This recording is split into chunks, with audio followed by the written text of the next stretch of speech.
एक खुद गरज लोमड़ी ने एक बार सारिस से खाने के लिए कहा। उस दावत ने सारिस को बहुत खुश किया और वो अपनी लंबी चोंच के साथ दरवाजा खटखटाते हुए वक्त पर लोमड़ी के घर पहुंच गई।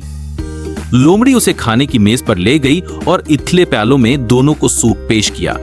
सारिस सूप में से कुछ नहीं कर सकती थी क्योंकि कटोरा उसकी लंबी चोंच के लिए बहुत कम था। दूसरी तरफ लोमड़ी ने जल्दी से अपना सूप आसानी से खा लिया। सारिस परेशान और चढ़चढ़ा था, लेकिन उसने उसे जाहिर नहीं किया। उसके बजाय इसने लोमड़ी को सबक सिखाने के लिए अगले दिन रात का खाना खाने को कहा।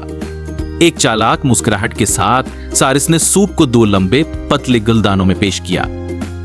इस बार सारिस ने गुलदस्ते से सूप का चिस्का खाया, लेकिन लोमड़ी अपनी छोटी गर्दन और थोथनी की वजह से एक कतरा भी हासिल न सकी। लोमड़ी ने अपनी गलती का एहसास करते हुए शर्म से सर झुका लिया। सारिस की होशियार तालीम ने दूसरों के लिए हमदर्दी और गौर करने के बारे में एक अहम सबक का इंकशाफ किया, लेकिन लोमड़ी अपनी गर्दन छोटी होने की वजह से ऐसा करने से कासिर थी। लोमड़ी को एहसास हुआ कि इससे गलती हुई है।